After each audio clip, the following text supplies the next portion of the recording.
আজকে আপনাদের সঙ্গে শেয়ার করব পাটিসাপটা পিঠা বানানো। আর শীতের সময়ে এই পিঠাটা কিন্তু খুবই মজা হয়। এখানে কিন্তু আমি দুধ নিয়েছি। দুধটাকে ভালো করে জাল দিয়ে নিতে হবে। জাল দিয়েছি, তারপরে একদম খেজুরের খাঁটি গুড়, তারপরে একটুখানি চিনি মিশিয়েছি, এলাচ, দারচিনি, তেজপাতা দিয়ে কিন্তু দুধটাকে সুন্দর করে জাল দিতে হবে। একটি ফ্লেভার আসবে যখন, তখন কিন্তু দুধটা জ্বালানো শেষ হয়ে যাবে। তারপরে যে চালের গুঁড়ি থেকে যে সুজিগুলা বের করা হয়েছে, সেই সুজি দিয়ে কিন্তু হালুয়া রান্না করার জন্য দিয়ে দিয়েছি। এখন বারবার শুধু নাড়াচাড়া দিতে হবে হালুয়াটা সুন্দর করে রান্নার জন্য। কারণ যদি বারবার নাড়াচাড়া না দেয় তাহলে নিচে লেগে যাবে, পুড়ে যাবে। এই যে হালুয়া রান্না কিন্তু আমার প্রায় শেষ। চিনি আরেকটু দিয়ে দিলাম বেশি করে, মানে মিষ্টি হওয়ার জন্য। মিষ্টি একটু কম হয়েছিল। এখন কিন্তু এই যে নারিকেল কুড়িয়ে রেখেছিলাম, সেটাও এই যে দিয়ে দিলাম। নারকেল পোড়াটাকে সুন্দর করে হালুয়ার সঙ্গে মিক্সড করে দিতে হবে। মিক্সড করা হয়ে গেলে কিন্তু হালুয়া রান্না শেষ। আর এর আগে কিন্তু আমরা চালের যে গুঁড়ি, ওগুলা কিন্তু গুঁড়ি করে নিয়েছি। তারপরে দিয়ে দিলাম এই যে কিশমিশি। হালুয়া রান্না শেষ।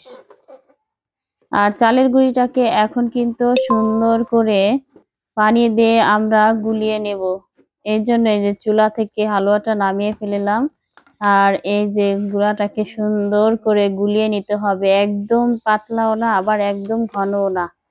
এখানে দিব হচ্ছে অল্প পরিমাণে লবণ, আর দিতে হবে চিনি। এটা দিয়ে সুন্দরভাবে মেখে নিয়েছি। এই যে কড়াইটা চুলাতে দিয়ে দিয়েছি, আর একদম লেগে যাতে না যায় কলার পাতার যে ডাগা, সেটা কেটে কিন্তু এই যে তেল মেখিয়ে কড়াইটাকে দিয়ে দিলাম। আর এই যে পাতলা যে লেয়ারটা হয়েছে সেটা কিন্তু এই যে দিয়ে কড়াইতে একদম মানে উঠিয়ে সুন্দর করে ঘুরিয়ে দিতে হবে। তারপরে কিন্তু আস্তে আস্তে এটা ভাপে সেদ্ধ হতে থাকবে। ভাপে সেদ্ধ হলে দেখা যাবে চারপাশ থেকে একাই উঠে আসছে। তারপর যে হালুয়াটা বানিয়ে রাখা হয়েছে, সেই হালুয়াটা কিন্তু এই যে দেখছেন একদম ক্রিমি কালার, কত সুন্দর মাশাআল্লাহ দেখতে হয়েছে। এভাবে চাপ দিয়ে দিয়ে খুন্তি দিয়ে সুন্দর করে সব পিঠাকে বানিয়ে নিতে হবে।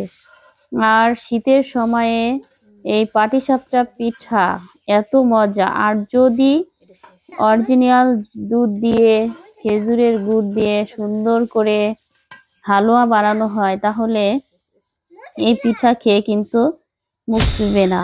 অনেক পিঠা বানিয়েছি মাশাআল্লাহ, এই যে দেখতেই পারছেন। আর পিঠাগুলা কত ফ্রেশ, কালারফুল। এটা কিন্তু খুবই মজা শীতের সময়ে।